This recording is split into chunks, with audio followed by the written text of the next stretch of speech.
ഒരു കാര്യം ചോദിക്കട്ടെ, ബൈബിളിൽ എത്ര പുസ്തകമുണ്ട്? 73. എത്ര മനുഷ്യരോട് എഴുതിയത്? അതറിയില്ല. എത്ര വർഷം കൂടി എഴുതിയത്? അതറിയില്ല. ഓക്കെ, ഇത് 1500 വർഷം കൂടിയാണ് ഇത് എഴുതിയത്. 40 പേര് കൂടിയാണ് ഇത് എഴുതിയത്. ഇത് പല ഭാഷകളിലാണ് എഴുതിയത്. പല ഭൂഖണ്ഡങ്ങളിലുണ്ടായിരുന്ന വ്യക്തികളാണ്. ഇതിനകത്ത് രാജാക്കന്മാരുണ്ടായിരുന്നു, മന്ത്രിമാരുണ്ടായിരുന്നു, ടാക്സ് കളക്ടേഴ്സ് ഉണ്ടായിരുന്നു, ഒരു പഠിപ്പും വിവരമില്ലാത്ത മീൻപിടുത്തക്കാരുണ്ടായിരുന്നു, നല്ല വിവരമുള്ള പോളും ഉണ്ടായിരുന്നു. ഞാനൊരു പുസ്തകം എഴുതാണ്ട് കുറച്ച് പേരെ ഏൽപ്പിക്കണം, ഒരു 40 പേര് എഴുതാൻ ഏൽപ്പിക്കുകയാണ്. ഇവർ പല ഭാഷകളിലുള്ളവരാണ്. ഇവർ ഓരോരുത്തർ ഓരോ ചാപ്റ്റർ എഴുതാണ്. 1500 കൊല്ലം കൊണ്ട് എഴുതുകയാണ്. ഇവർക്ക് പരസ്പരം കണ്ടിട്ടില്ല, ഇവർ എഴുത്തും കണ്ടിട്ടില്ല. നീ പറ, ഇത് ഒരുമിച്ച് ബൈൻഡ് ചെയ്ത് കഴിഞ്ഞാൽ ഈ പുസ്തകം എങ്ങനെ ഉണ്ടാവും? ഒറ്റൊരു പുസ്തകമായിട്ട് കാണാൻ പറ്റുമോ? ഇല്ലേ, ഇതിനൊരു കണ്ടിന്യൂറ്റി ഉണ്ടാവില്ല. പക്ഷെ ബൈബിൾ ഇത് പല ഭൂഖണ്ഡങ്ങളിൽ നിന്ന് പല വർഷങ്ങൾ കൂടി പല വ്യക്തികൾ എഴുതിയിട്ടുണ്ടെങ്കിലും ഇതൊരൊറ്റ സ്റ്റോറിയായിട്ട് നമുക്ക് കാണാൻ പറ്റും. പഴയ നിയമത്തിൻ്റെ ഫുൾഫിൽമെൻറ്റ് തന്നെയാണ് നമുക്ക് ന്യൂ ടെസ്റ്റ്മെൻറ്റിൽ കാണാൻ പറ്റുന്നത്. അതാണ് ഇത് പറയുന്നത്. ഇത് വെറും മനുഷ്യന്മാർ എഴുതിയത് മാത്രമല്ല, ഇത് മൊത്തത്തിൽ ഒരു ഒറ്റ സ്റ്റോറിയായിട്ട് കാണണമെങ്കിൽ ഇതിനൊരു കണ്ടക്ടർ ഉണ്ടായിരിക്കണം, ഒരു ഡിവൈൻ ഹെഡ്. ആ ഡിവൈൻ ഹെഡ് എന്ന് പറയുന്നത് പരിശുദ്ധാത്മാവാണ്. അതുകൊണ്ട് ഇത് വെറും മനുഷ്യന്മാരുടെ പ്രവൃത്തിയല്ല. This a real divine masterpiece, that is Bible. ഇവിടെ പറഞ്ഞ 5 വാദങ്ങളാണ് നമ്മൾ പരിശോധിക്കാൻ പോകുന്നത്. ആ വാദങ്ങൾ ഇവയാണ്: ബൈബിൾ എഴുതപ്പെട്ടത് 1500 വർഷം കൊണ്ടാണ്. ബൈബിൾ എഴുതിയത് 40 എഴുത്തുകാരാണ്. ബൈബിൾ എഴുതപ്പെട്ടത് 3 ഭൂഖണ്ഡങ്ങളിലായിട്ടാണ്. ബൈബിൾ എഴുതപ്പെട്ടത് 3 ഭാഷകളിലാണ്. ഏറ്റവും ഒടുവിലത്തെ വാദം 1500 വർഷം കൊണ്ട് 40 പേര് 3 ഭൂഖണ്ഡങ്ങളിലിരുന്ന് 3 ഭാഷകളിൽ എഴുതിയത് ഒരേ കഥയാണ്, ഒരേ ചരിത്രമാണ്. ഇതിന് കാരണം ഈ ബൈബിൾ എന്ന് പറയുന്ന ഓർക്കസ്ട്ര അത് നിയന്ത്രിക്കുന്ന ഒരു കണ്ടക്ടർ ഉണ്ടായിരുന്നു. അതാണ് പരിശുദ്ധാത്മാവ്. ഈ ബൈബിളിന്റെ ഡിവൈൻ ഹെഡ് എന്ന് പറയുന്നത് പരിശുദ്ധാത്മാവാണ്. ഇങ്ങനത്തെ 5 വാദങ്ങളാണ് ഈ അച്ഛന്മാർ ഇവിടെ പ്രസന്റ് ചെയ്തത്. നമുക്ക് ഈ വാദങ്ങൾ ഓരോന്നായിട്ട് പരിശോധിക്കാം. നമുക്ക് ആദ്യം പരിശോധിക്കേണ്ടത് എവിടെ നിന്ന് ഈ 1500 വർഷം വന്നു എന്നാണ്. പാരമ്പര്യമായിട്ട് നമ്മൾ പഠിച്ചിട്ടുള്ളത് ബൈബിളിന്റെ ആദ്യത്തെ 5 പുസ്തകങ്ങളായിട്ടുള്ള ഉൽപ്പത്തി, പുറപ്പാട്, സംഖ്യ, ലേവ്യ, നിയമാവർത്തനം, ഈ 5 പുസ്തകങ്ങൾ എഴുതിയിട്ടുള്ളത് മോശയാണ്. മോശ ജീവിച്ചിരുന്നത് BC 1400-കളിലാണ്. അതുകൊണ്ട് ആ പുസ്തകങ്ങളും അക്കാലത്തായിരിക്കണമല്ലോ എഴുതപ്പെട്ടത്. അതേപോലെ ബൈബിളിലെ അവസാന പുസ്തകമായിട്ടുള്ള യോഹന്നാന്റെ വെളിപാട് യേശുവിന്റെ അപ്പോസ്തലനായിട്ടുള്ള യോഹന്നാൻ എഴുതിയത് AD 100-കളിലാണ്. അതായത് ആദ്യത്തെ പുസ്തകം എഴുതിയത് BC 1400-കളില്, അവസാനത്തെ പുസ്തകം എഴുതപ്പെട്ടത് AD 100-കളിൽ. അങ്ങനെ ഇവ തമ്മിൽ 1500 വർഷത്തിന്റെ വ്യത്യാസം. ഇതാണ് ഇവിടെ അച്ഛൻ പറഞ്ഞത്. എന്നാൽ മോശ എഴുതി എന്ന് സഭ അവകാശപ്പെടുന്ന ഈ 5 പുസ്തകങ്ങൾ നമ്മളൊന്ന് സൂക്ഷ്മമായിട്ട് പരിശോധിച്ചു കഴിഞ്ഞാൽ നമുക്ക് മനസ്സിലാകും ഈ പുസ്തകം എഴുതിയത് മോശയല്ല എന്ന്, ഇത് എഴുതപ്പെട്ടത് മോശയുടെ കാലത്തുമല്ല എന്ന്. ബൈബിളിലെ പ്രധാനപ്പെട്ട ചരിത്രം പെട്ടെന്നൊന്ന് ഓടിച്ചു നോക്കാം. ദൈവം ലോകം സൃഷ്ടിക്കുന്നു, തുടർന്ന് അബ്രഹാമിനെ വിളിക്കുന്നു, പിന്നീട് അബ്രഹാമിന്റെ സന്തതി പരമ്പര ഈജിപ്തിലേക്ക് പോകുന്നു. എന്നാൽ ഈജിപ്തിൽ എത്തപ്പെടുന്ന യഹൂദ സമൂഹം ഈജിപ്ത് രാജാവിന്റെ അടിമത്തത്തിലാവുന്നു. പിന്നീട് മോശയുടെ നേതൃത്വത്തിൽ ഈ യഹൂദ സമൂഹം ഈജിപ്തിൽ നിന്ന് പുറത്തു വരുന്നു. അവര് മരുഭൂമിയിലൂടെ വളരെ കഷ്ടപ്പെട്ട് യാത്ര ചെയ്യുന്നു. അത് കഴിഞ്ഞ് ഇവര് പാലും തേനും ഒഴുകുന്ന ഇസ്രായേൽ നാട്ടിൽ വന്ന് താമസിക്കുന്നു. ഇക്കാലത്ത് അവരെ ഭരിച്ചിരുന്നത് മൂപ്പന്മാരും ന്യായാധിപന്മാരും ഒക്കെയാണ്. ഇത് കഴിഞ്ഞ് വളരെ വർഷങ്ങൾ കഴിഞ്ഞിട്ടാണ് ഇസ്രായേലിൽ ആദ്യത്തെ രാജാവ് ഉണ്ടാവുന്നത്. ഈ രാജാക്കന്മാര് അന്യദേവന്മാരെ പ്രാർത്ഥിച്ചതുകൊണ്ട് യഹോവ ഇവരെ അടിമത്തത്തിലേക്ക് പറഞ്ഞു വിടുന്നു. അങ്ങനെയാണ് ബാബിലോൺ പ്രവാസകാലമൊക്കെ ഉണ്ടാവുന്നത്. ബൈബിൾ പ്രകാരമുള്ള ഇസ്രായേലിന്റെ 1500 വർഷത്തെ ചരിത്രമാണ് ഞാനിപ്പോ പറഞ്ഞത്. നമുക്ക് തിരിച്ചു വരാം. മോശ എഴുതി എന്ന് അവകാശപ്പെടുന്ന ഉൽപ്പത്തി പുസ്തകത്തിലെ ഈ വാക്യം ഒന്ന് ശ്രദ്ധിച്ചേ. ഇസ്രായേൽ മക്കൾക്ക് രാജാവ് ഉണ്ടാകും മുൻപ്, ഞാൻ നേരത്തെ പറഞ്ഞ ചരിത്രത്തില് മോശ കഴിഞ്ഞ് ന്യായാധിപന്മാരും കഴിഞ്ഞ് ആണ് രാജാക്കന്മാര് വരുന്നത്. ചരിത്രപരമായിട്ട് നോക്കുവാണെങ്കിൽ ഇപ്പൊ മോശ BC 1400-കളിലാണ് ജീവിച്ചതെങ്കിൽ ഇസ്രായേലില് ആദ്യത്തെ രാജാക്കന്മാര് വരുന്നത് BC 1000-ലാണ്. അതായത് മോശയ്ക്കും ഇസ്രായേൽ രാജാക്കന്മാർക്കും ഇടയിൽ ഏകദേശം 300 വർഷത്തെ ഗ്യാപ്പ് ഉണ്ട്. ഈ വാചകം മോശ എഴുതിയതാണെങ്കിൽ ഇത് വായിക്കുന്നവർക്ക് എന്തെങ്കിലും മനസ്സിലാകും? മോശ ഇത് 1400-ലാണ് എഴുതിയതെങ്കിൽ അതിനുശേഷമുള്ള കാലം ഇസ്രായേൽക്കാർ ഇത് വായിക്കുമ്പോൾ അവരാലോചിക്കും, ഞങ്ങൾക്ക് രാജാക്കന്മാരില്ലല്ലോ, എന്താ ഇതിനർത്ഥമെന്ന്. അപ്പോ ഈ വാക്യം എഴുതാനുള്ള സാധ്യത എപ്പോഴാണ്? ഈ വാക്യം എഴുതുന്ന കാലത്ത് ഒന്നുകിൽ ഇസ്രായേൽ രാജാക്കന്മാരുണ്ടായിരിക്കണം, അല്ലെങ്കിൽ ഇസ്രായേൽ രാജ്യത്വത്തിന് ശേഷമായിരിക്കണം ഇത് എഴുതിയത്. ഈ ഒരു ലോജിക്ക് വെച്ച് തന്നെ നമുക്ക് മനസ്സിലാകും മോശ അല്ല ഈ പുസ്തകം എഴുതിയത്. ഈ പുസ്തകം എഴുതിയത് BC 1000 ശേഷം, അതായത് ഇസ്രായേലിൽ രാജ്യത്വം വന്നതിന് ശേഷമായിരിക്കണമെന്ന്. നമുക്ക് വേറൊരു ഉദാഹരണം നോക്കാം. ആവർത്തന പുസ്തകത്തിലെ 34-ാം അധ്യായത്തിലാണ് മോശ മരിക്കുന്നത്. തുടർന്നുള്ള ഭാഗം ഒന്ന് ശ്രദ്ധിച്ചു വായിച്ചേ. അവനെ അടക്കിയ ശവകുടീരം ഇന്ന് വരെ ആർക്കും കണ്ടെത്താനായിട്ടില്ല എന്ന്. അല്ലെങ്കിൽ ആവർത്തന പുസ്തകത്തിന്റെ അവസാനത്തെ വാക്യം ഒന്ന് വായിച്ചു. അവിടെ പറയുന്നത് കർത്താവിനെ മുഖാമുഖം കണ്ട മോശയെ പോലെ മറ്റൊരു പ്രവാചകൻ ഇസ്രായേലിൽ ഉണ്ടായിട്ടില്ല എന്ന്. ഇത് രണ്ടും സൂചിപ്പിക്കുന്നത് എന്താണ്? അതായത് മോശ മരിച്ചു കഴിഞ്ഞ് വളരെ വർഷങ്ങൾ കഴിഞ്ഞിട്ട് ആരോ മോശയുടെ മരണത്തെക്കുറിച്ച് എഴുതുമ്പോഴാണ് ഇങ്ങനെ എഴുതുന്നത്. വേറൊരു കാര്യം കൂടെ നമുക്ക് ശ്രദ്ധിക്കാൻ കഴിയും. മോശ കഴിഞ്ഞ് കർത്താവിനെ മുഖാമുഖം കണ്ട ഒരു പ്രവാചകൻ ഉണ്ടായിട്ടില്ല എന്ന് പറയുമ്പോൾ മോശ കഴിഞ്ഞിട്ട് അനേകം പ്രവാചകന്മാരുണ്ടായ ശേഷം മാത്രമല്ലേ ഇങ്ങനത്തെ ഒരു വാക്യം എഴുതാൻ സാധിക്കത്തുള്ളൂ. അല്ലാതെ മോശ മരിച്ച ഉടനെ ആർക്കെങ്കിലും ഈ ഒരു വാക്യം എഴുതാൻ പറ്റുമോ? ഈ വാക്യം എഴുതിയാൽ ഇതിനകത്തെ അർത്ഥശൂന്യത ആൾക്കാർ ചൂണ്ടിക്കാണിക്കില്ലേ? ബൈബിളിലെ 2 വാക്യങ്ങൾ ഉപയോഗിച്ച് തന്നെ നമുക്ക് വ്യക്തമാണ് ഈ ആദ്യത്തെ 5 പുസ്തകങ്ങൾ അത് എഴുതിയത് മോശയല്ല. അത് മാത്രമല്ല, ഇതിൽ നിന്ന് തന്നെ നമുക്ക് മനസ്സിലായി ഈ പുസ്തകം എഴുതപ്പെട്ടത് ഇസ്രായേലിൽ രാജാക്കന്മാർ വന്ന ശേഷമാണ്, അതായത് BC 1000 ശേഷമാണ്. അപ്പൊ നമ്മൾ നേരത്തെ കണ്ട 1500 വർഷം എന്ന വാദം അവിടെ തന്നെ തെറ്റാവുകയാണ്. അതേപോലെ വേറൊരു പ്രശ്നം വരുന്നത്, നമ്മൾ പാരമ്പര്യമായിട്ട് കരുതിയിരുന്നത് മോശയാണ് ഈ 5 പുസ്തകങ്ങൾ എഴുതിയത്. നമ്മൾ കണ്ടു ഇത് മോശയാവാൻ ഒരു സാധ്യതയുമില്ല എന്ന്. ഇനി ചരിത്രപരമായിട്ട് തന്നെ ഉൽപ്പത്തി പുസ്തകം നമ്മൾ വായിച്ചു നോക്കിയാൽ നമുക്ക് മനസ്സിലാകും ഈ പുസ്തകം എഴുതിയത് BC 1200 ശേഷമാണ്. നമ്മള് ഉൽപ്പത്തി പുസ്തകത്തിൽ വായിക്കുന്നുണ്ട് അബ്രഹാമും ഇസഹാക്കും ഒക്കെ ഫിലിസ്തീനുമായിട്ട് സന്ധി ചെയ്യുന്നതായിട്ട്. അബ്രഹാമും ഫിലിസ്തീൻ രാജാവുമായ അബീമലേക്കുമായിട്ടുള്ള കഥകൾ വളരെ ഫേമസ് ആണല്ലോ. നമ്മുടെ വിശ്വാസപ്രകാരം അബ്രഹാം ജീവിച്ചിരുന്നത് BC 1800-നും BC 2000-നും ഇടയ്ക്കാണ്. എന്നാൽ നേരത്തെ പറഞ്ഞ കഥയിൽ ഒരു ചെറിയ പ്രശ്നമുണ്ട്. അക്കാലത്ത് ഫിലിസ്തീൻ എന്ന് പറയുന്ന ഒരു കൂട്ടം ആ പ്രദേശത്തെ ഉണ്ടായിരുന്നില്ല. ഫിലിസ്തീനും ഫിലിസ്തീൻ രാജവംശവും ഒക്കെ വരുന്നത് BC 1200-ന് ശേഷമാണ്. BC 1800-ല് ഇല്ലാതിരുന്ന ഒരു സമൂഹത്തോടാണ് അബ്രഹാം ഉടമ്പടി ചെയ്തതെന്ന് വരും. കാരണം BC 1200-ലാണല്ലോ ഫിലിസ്തീൻ സമൂഹം വരുന്നത്. ഇതിൽ നിന്ന് തന്നെ വ്യക്തമാണ് ഉൽപ്പത്തിയുടെയും പുറപ്പാടിന്റെയും ആവർത്തന പുസ്തകത്തിന്റെയും ഒക്കെ ഭാഗങ്ങൾ എഴുതപ്പെട്ടത് 1200-ന് ശേഷമാണ് എന്ന്. എന്നാൽ അത് എഴുതിയത് ആരാണെന്ന് നമുക്ക് അറിയത്തില്ല. അത് എഴുതപ്പെട്ടത് മോശയുടെ കാലത്തല്ല എന്ന് മാത്രം നമുക്ക് മനസ്സിലാവും. BC 8-ാം നൂറ്റാണ്ടില് ഇസ്രായേലിൽ ഉണ്ടായിരുന്ന ഒരു പ്രവാചകനായിരുന്നു യെശയ്യ. അദ്ദേഹം തന്റെ പ്രവചനങ്ങള് ഒരു പുസ്തകത്തിൽ എഴുതി. അത് ഇന്ന് നമ്മുടെ പഴയ നിയമത്തിലുണ്ട്.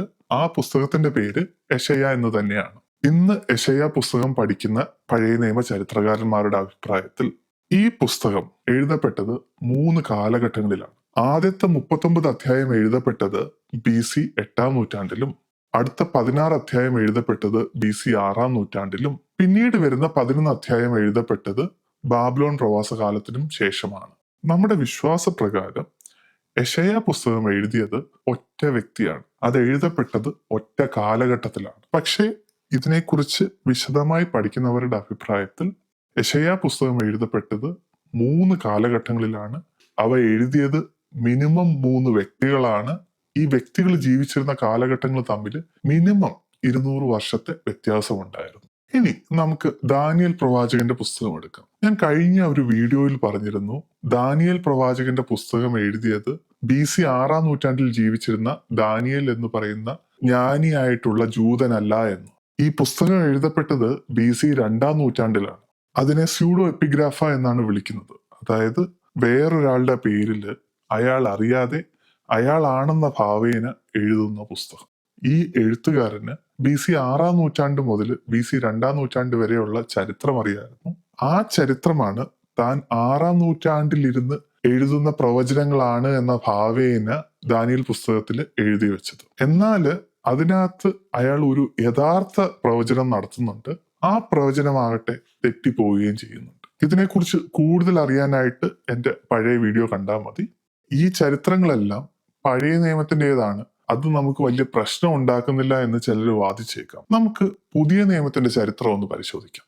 നിങ്ങൾ ഈ വീഡിയോ ഇപ്പോൾ കാണുന്നത് മൊബൈൽ ഫോണിലാണെങ്കിൽ അല്ലെങ്കിൽ കമ്പ്യൂട്ടറിലാണെങ്കിൽ നിങ്ങൾ ഉടൻ തന്നെ ഗൂഗിളിൽ പോയി ഒരു കാര്യം സെർച്ച് ചെയ്യണം. ഹെബ്രായർക്കുള്ള ലേഖനം എഴുതിയത് ആരാണ്? നമ്മൾ പാരമ്പര്യമായിട്ട് പഠിച്ചിട്ടുള്ളത് ഹെബ്രായർക്കുള്ള ലേഖനം എഴുതിയത് പൗലോസ് ആണ് എന്നാണ്. പക്ഷെ ഇന്നത്തെ ഒരു സാധാരണ ഇന്റർനെറ്റ് സെർച്ചിൽ അല്ലെങ്കിൽ ഒന്ന് AI ചോദിച്ചു കഴിഞ്ഞാൽ നമുക്കതിന്റെ യഥാർത്ഥ ഉത്തരം കിട്ടും. നമുക്കറിയില്ല ആരാണ് ഹെബ്രായർക്കുള്ള ലേഖനം എഴുതിയത് എന്ന്. അതായത് ഹെബ്രായർക്കുള്ള ലേഖനം എഴുതിയത് അനോണിമസ് ആയിട്ടുള്ള ഒരു വ്യക്തിയാണ്. അപ്പൊ നിങ്ങൾ വിചാരിക്കും ഇത് പുതിയ കാലത്തുള്ള ചരിത്രകാരന്മാരുടെ കണ്ടുപിടുത്തമാണ്.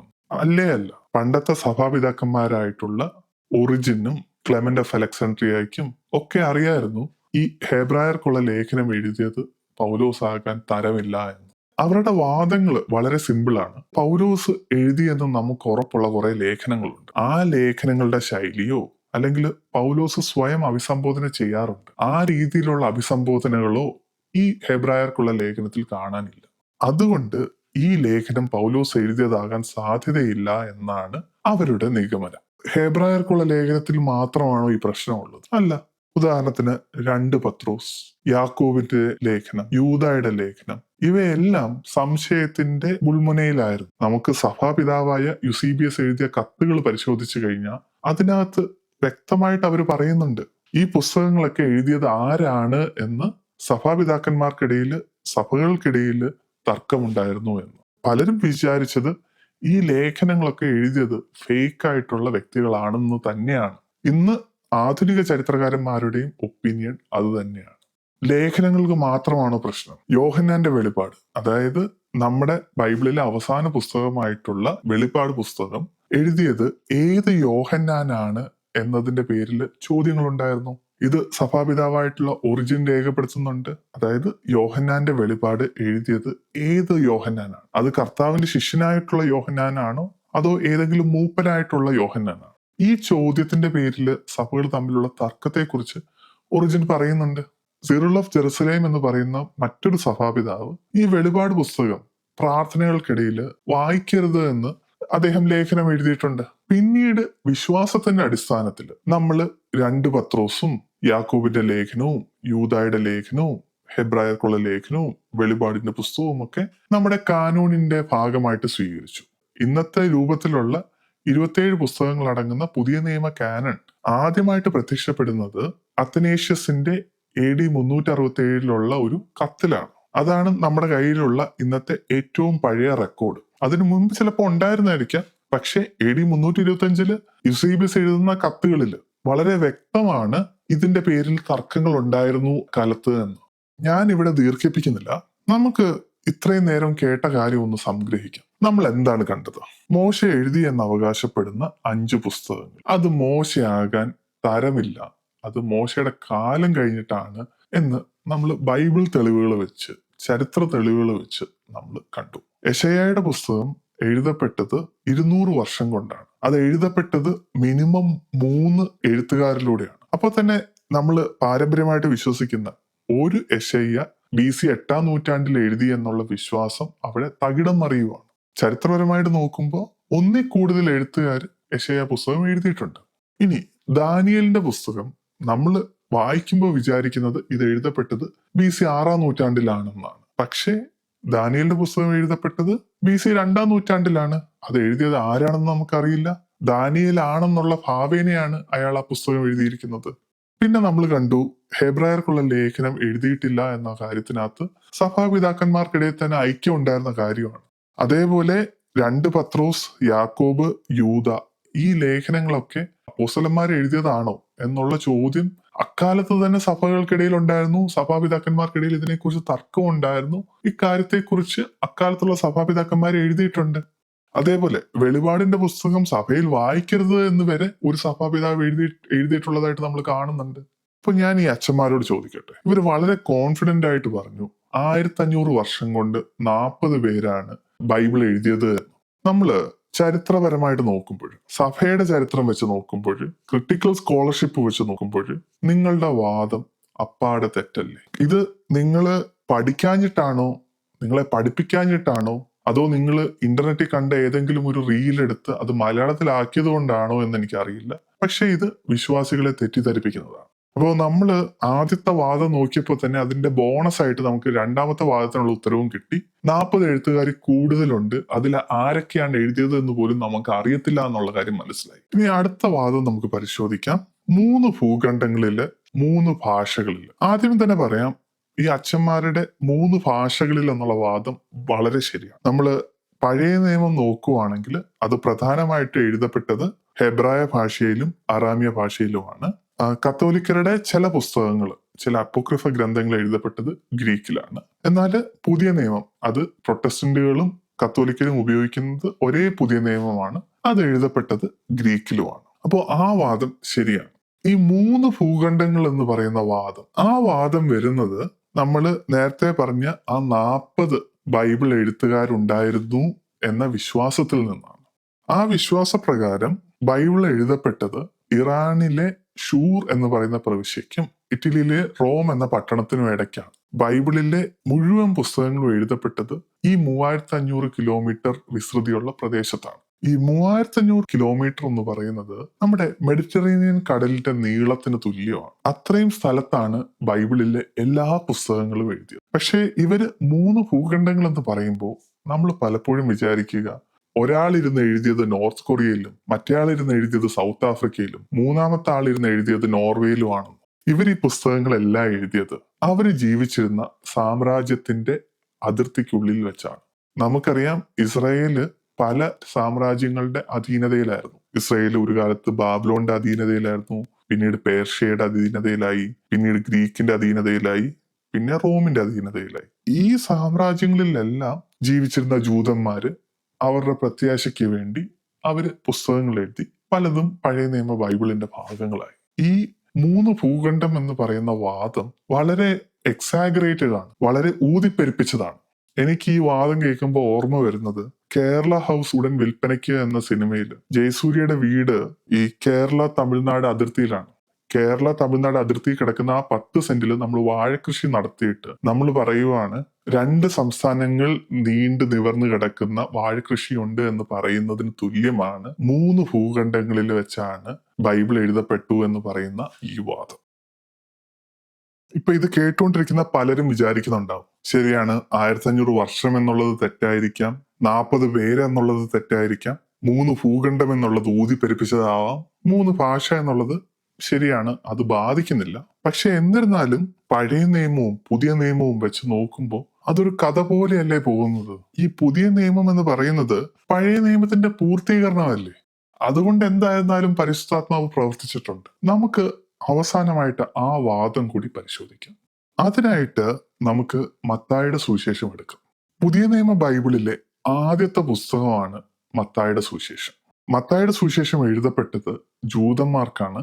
ഇത് എഴുതിയത് യേശുവിന്റെ ശിഷ്യനായിട്ടുള്ള ചുങ്കക്കാരനായ മത്തായി ആണെന്നാണ് നമ്മുടെ പാരമ്പര്യ വിശ്വാസം. ഇതിനു മുമ്പ് സിനോപ്റ്റിക് ഗോസ്പൽ എന്ന് പറയുന്ന ഒരു സീരീസ് ചെയ്തിരുന്നു. ആ സീരീസ് ഇന്നത്തെ പുതിയ നിയമ പണ്ഡിതന്മാരുടെ ആധുനികമായിട്ടുള്ള കണ്ടെത്തലുകൾ സമൂഹത്തിന് പ്രസന്റ് ചെയ്യുന്ന ഒരു സീരീസ് ആയിരുന്നു. അവിടെ ഞാൻ സിനോപ്റ്റിക് പ്രോബ്ലം എന്താണെന്ന് വിവരിച്ചിരുന്നു. ഇപ്പോൾ എളുപ്പത്തിന് വേണ്ടി ഞാൻ അതൊന്ന് ചുരുക്കത്തിൽ പറയാം. ബൈബിളിലെ ആദ്യത്തെ 3 സുവിശേഷങ്ങളായിട്ടുള്ള മത്തായി, മർക്കോസ്, ലൂക്കോസ് എന്നിവ പരസ്പരം കോപ്പി അടിച്ചിട്ടുള്ളതാണ്. കോപ്പി അടിച്ചിട്ടുണ്ട് എന്ന് പറയുമ്പോൾ ഇതിലെ ആശയങ്ങൾ എല്ലാം ഒരുപോലെയാണ്.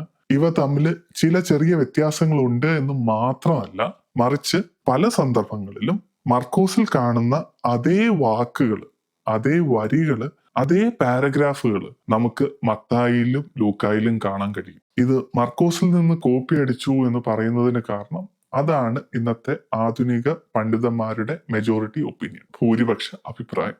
നമുക്ക് തിരിച്ച് മത്തായിലേക്ക് വരാം. മർക്കോസിൽ നിന്ന് മത്തായി കോപ്പി അടിക്കുക മാത്രമല്ല ചെയ്തത്. മത്തായി പലപ്പോഴും പഴയ നിയമ ബൈബിളിന്റെ ഗ്രീക്ക് ട്രാൻസ്ലേഷൻ ആയിട്ടുള്ള സെപ്റ്റുജന്റും റെഫർ ചെയ്താണ് മത്തായി തന്റെ സുവിശേഷം എഴുതിയത്. നമുക്ക് പലപ്പോഴും കാണാം, മർക്കോസിൽ ഒരു സംഭവം കാണുന്നു, അതായത് യേശു എന്തെങ്കിലും ചെയ്യുന്നു, യേശുവിന് എന്തെങ്കിലും സംഭവിക്കുന്നു, യേശു എന്തെങ്കിലും അത്ഭുതങ്ങൾ പ്രവർത്തിക്കുന്നു, എന്നിട്ട് ആ സംഭവത്തിന് ഒത്തുചേർന്ന ഒരു പ്രവചനം അത് പഴയ നിയമത്തിൽ നിന്ന് മത്തായി എഴുതി വെക്കും. എന്നിട്ട് പറയും, പഴയ നിയമത്തിലെ ഇന്ന പ്രവചനം നിറവേറ്റാൻ വേണ്ടിയാണ് യേശു ഇത് ചെയ്തത്, യേശു ഇത് പറഞ്ഞത്, അല്ലെങ്കിൽ യേശുവിന് ഇത് സംഭവിച്ചത്. ഈ ഒരു പാറ്റേൺ നമുക്ക് റിപ്പീറ്റഡ് ആയിട്ട് മത്തായിയിൽ കാണാൻ കഴിയും. എന്നാൽ മത്തായിക്ക് ഈ ഹെബ്രായ പോയട്രിയുടെ ശൈലികൾ അത്ര പരിചയമുണ്ടായിരുന്നല്ലോ. അതുകൊണ്ട് തന്നെ ചില വമ്പൻ മണ്ടത്തരങ്ങൾ മത്തായിക്ക് പറ്റുന്നുണ്ട്. അതില് രസകരമായിട്ടുള്ള ഒന്നാണ് യേശുവിന്റെ ജെറുസലേമിലേക്കുള്ള രാജകീയ പ്രവേശം. നമുക്ക് മർക്കോസിൽ കാണാം, യേശു ജെറുസലേമിലേക്ക് ഒരു കഴുതപ്പുറത്ത് രാജാവിനെ പോലെ പ്രവേശിക്കുന്നു. ജനങ്ങളെല്ലാരും ഹോശാന ഹോശാന എന്ന് പ്രകീർത്തിക്കുന്നു. അന്നേരം മത്തായി സുവിശേഷം എഴുതുന്ന സമയത്ത് മർക്കോസിന്റെ ഈ ഭാഗം കാണുന്നു. ഉടൻ തന്നെ മത്തായി പഴയ നിയമത്തിൽ പോയി തപ്പുന്നു, എവിടെയെങ്കിലും ഈ കഴുതപ്പുറത്ത് ആരെങ്കിലും പ്രവേശിക്കുന്നതായിട്ട് ഉണ്ടോ എന്ന്. മത്തായി ഉടൻ തന്നെ സെക്കറിയാവിന്റെ പ്രവചനം കണ്ടെത്തുന്നു.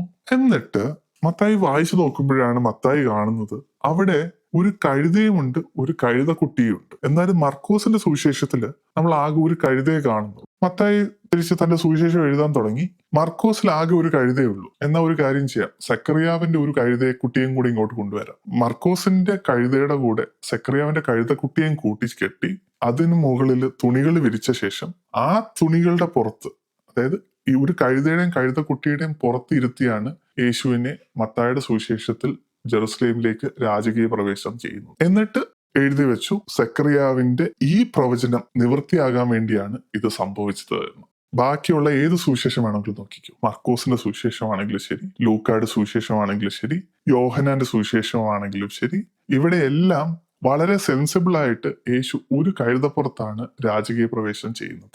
എന്നാൽ മത്തായിയുടെ സുവിശേഷത്തിൽ മാത്രമാണ് യേശു 2 കഴുതപ്പുറത്ത് രാജകീയ പ്രവേശനം ചെയ്യുന്നത്. ഇതിന് 2 കാരണമാണുള്ളത്. ഒന്നാമത്, മത്തായി എങ്ങനെയെങ്കിലും പ്രവചനം ഒപ്പിക്കാനുള്ള ശ്രമമായിരുന്നു. രണ്ടാമതായിട്ട്, മത്തായിക്ക് ഹെബ്രായ പദ്യശൈലിയെക്കുറിച്ച് ഒരു സാമാന്യ ജ്ഞാനം ഉണ്ടായിരുന്നില്ല. ഇവിടെ നമ്മൾ എന്താ കണ്ടത്? മത്തായി തന്റെ സുവിശേഷം എഴുതുമ്പോൾ റെഫറൻസിനായിട്ട് പുതിയ നിയമത്തിലെ മറ്റൊരു സുവിശേഷമായ മർക്കോസിനെ തന്നെയാണ് ഉപയോഗിക്കുന്നത്. രണ്ടാമതായിട്ട്, യേശുവിനെ കൊണ്ട് പ്രവചനങ്ങൾ നിറവേറ്റാൻ വേണ്ടി മത്തായി പഴയ നിയമത്തിലുള്ള പ്രവചനങ്ങൾ പരിശോധിക്കുന്നു. എന്നിട്ട് അതിനനുസരിച്ച് സന്ദർഭത്തിൽ മാറ്റങ്ങൾ വരുത്തും. ഇങ്ങനെയാണെങ്കിൽ സ്വാഭാവികമായിട്ട് പഴയ നിയമത്തിന്റെ പൂർത്തീകരണം ആവത്തില്ലേ പുതിയ നിയമം? കാരണം ഇതിനകത്ത് ഒരു എഴുത്തുകാരൻ മനഃപൂർവമായിട്ട് ഒരു പ്രവചനം നിവർത്തിയാകാൻ വേണ്ടി കഥാസന്ദർഭം മാറ്റുവാണ്. ഇത് മത്തായിയുടെ മാത്രം പ്രശ്നമാണ്. നമുക്ക് കുറച്ചുകൂടെ വിശാലമായിട്ട് നമുക്ക് ഇതിനെക്കുറിച്ച് ചിന്തിക്കാൻ കഴിയും. പഴയ നിയമ പുസ്തകങ്ങളിലെ പ്രധാനപ്പെട്ട തീം എന്ന് പറയുന്നത്, ഒന്നാമതായിട്ട് യഹോവയെ മാത്രം ആരാധിക്കുവിൻ. കാരണം യഹോവ ഇസ്രയേലുമായിട്ട് ഒരു ഉടമ്പടി ചെയ്തിട്ടുണ്ട്. നിങ്ങളുടെ യാതനകളിൽ നിന്ന് യഹോവ നിങ്ങളെ പുറത്തു കൊണ്ടുവരും. എങ്ങനെയാണെന്ന് വെച്ചാല് ഈജിപ്തിൽ നിന്ന് ഇസ്രായേൽ ജനത്തെ യഹോവ പുറത്തു കൊണ്ടുവന്ന പോലെ. അതേപോലെ പുതിയ നിയമത്തിലെ തീം എന്താണ്? പഴയ നിയമത്തിലെ പ്രവചനങ്ങളുടെ പൂർത്തീകരണമാണ് യേശു ക്രിസ്തു. അതേപോലെ തന്നെ യേശുവിന്റെ ഉയർപ്പാണ് ക്രിസ്തീയ വിശ്വാസത്തിന്റെ അടിസ്ഥാനം. ഈ 5 വിശ്വാസങ്ങളിൽ നിന്നുകൊണ്ടാണ് ബൈബിളിലെ എല്ലാ പുസ്തകങ്ങളും എഴുതപ്പെട്ടത്. അപ്പോൾ സ്വാഭാവികമായിട്ട് ഈ വിശ്വാസങ്ങളെ സാധൂകരിക്കുന്ന രീതിയിൽ മാത്രമേ പഴയ നിയമ പുസ്തകങ്ങളും പുതിയ നിയമ പുസ്തകങ്ങളും എഴുതപ്പെടുത്തു. ഇപ്രകാരം നമ്മൾ കണ്ടു ഈ വാദങ്ങൾ ഇത് മുഴുവൻ പൊള്ളയാണ് എന്ന്. ഇന്ന് ഈ അച്ഛന്മാര് പറഞ്ഞ ഈ വാദം അത് എവിടെ നിന്ന് വരുന്നു? അത് വരുന്നത് 1960കളിൽ ക്രിസ്ത്യൻ ഇവാഞ്ചലിക്കൽ അപ്പോളജിസ്റ്റ് ആയിട്ടുള്ള ജോഷ് മക്ഡവൽ തന്റെ പുസ്തകമായിട്ടുള്ള an evidence that needs verdict, ഇന്നത്തെ അപ്പോളജിസ്റ്റുകളുടെ ബൈബിളാണ് ഈ പുസ്തകം. ഈ പുസ്തകത്തിന്റെ പ്രചരണത്തിനായിട്ട് അദ്ദേഹം കൊണ്ടുവന്ന വാദഗതിയാണ്. ഇത് കേൾക്കുമ്പോൾ വളരെ ഈണമുള്ളതായിട്ട് തോന്നും. പക്ഷെ ഈ വാദം എന്ന് പറയുന്നത് ചരിത്രപരമായിട്ടും സാഹിത്യപരമായിട്ടും ക്രിട്ടിക്കൽ സ്കോളർഷിപ്പ് പരമായിട്ടും ഈ വാദം എന്ന് പറയുന്നത് വളരെ പൊള്ളയാണ്. യേശുവിന്റെ ഭാഷയെ പറഞ്ഞ മണലിൽ പണിഞ്ഞ ഭവനമാണ് ഈ വാദം എന്ന് പറയുന്നത്. ഈ വാദം ഞാൻ ഈയിടെയായിട്ടാണ് നമ്മുടെ മലയാളം കമ്മ്യൂണിറ്റികളിൽ കേൾക്കാൻ തുടങ്ങിയത്. ഈ അച്ഛന്മാർ മാത്രമല്ല, ഈ അപ്പോളജിസ്റ്റും 1500 വർഷം എഴുതി തീർത്ത പുസ്തകമുണ്ട്. Basic instruction for living BIBLE. It's Bible. 40ഓളം പേർ ചേർന്നാണ് എഴുതി തീർത്തത്. ആദ്യത്തെ പുസ്തകം BC 1400 എഴുതിയപ്പോൾ അവസാനത്തെ പുസ്തകമായ വെളിപാട് 795 യോഹന്നാനാണ് എഴുതിയത്. ഒരു കാര്യം ആലോചിച്ച് നോക്കി, 1500 വർഷത്തെ വലിയൊരു കാലമാണ്. ഇയാള് ഇൻസ്റ്റാഗ്രാമിൽ വീഡിയോ ചെയ്യുന്ന ആളാണ്. ഇയാളും ഇതേ വാദം കൊണ്ടുവന്നിട്ടുണ്ട്. പക്ഷെ ഇയാള് നൈസായിട്ട് ഈ വീഡിയോ ഇടയ്ക്ക് വെച്ച് മുക്കി. ഇവരെല്ലാരും തന്നെ ഈ വാദം വിശ്വാസികളുടെ മുമ്പിൽ 1 മിനിറ്റ് താഴെയുള്ള റീലായിട്ടാണ് അവതരിപ്പിക്കുന്നത്. ഇത് കാണുന്ന വിശ്വാസികൾ സ്തോത്രം, ഹല്ലേലൂയ, ജീസസ് ഇസ് ഗോഡ് എന്നൊക്കെ എഴുതി വെക്കും. പക്ഷെ ഈ വാദത്തിന്റെ പൊള്ളത്തരം നമുക്ക് വ്യക്തമായിട്ട് മനസ്സിലാകാനായിട്ട് ഏകദേശം 10-20 മിനിറ്റ് നമുക്ക് എടുത്തു. അതുകൊണ്ടാണ് പലപ്പോഴും പറയുന്നത്, ഒരു കള്ളം ലോകം മുഴുവൻ ചുറ്റി വരുമ്പോഴേക്കും സത്യം കാലിൽ ഷൂസ് ഇടുന്നേ ഉള്ളൂ എന്ന്. ഈ അച്ഛന്മാരോടും ഈ അപ്പോളജിസ്റ്റിനോടും എനിക്ക് ചോദിക്കാനുള്ളത്, നിങ്ങൾ കള്ളം പറഞ്ഞിട്ട് വേണോ നിങ്ങളുടെ വിശ്വാസത്തെ സംരക്ഷിക്കാനായിട്ട്? വിശ്വാസികളോടെങ്കിലും സത്യം പറയാനുള്ള ബാധ്യത അച്ഛന്മാരായ നിങ്ങൾക്കൊക്കെ ഇല്ലേ? ഈ അപ്പോളജിസ്റ്റിന് ഇല്ല എന്ന് എനിക്കറിയാം. ഈ വീഡിയോ കേട്ട എല്ലാവർക്കും നന്ദി. നമസ്കാരം.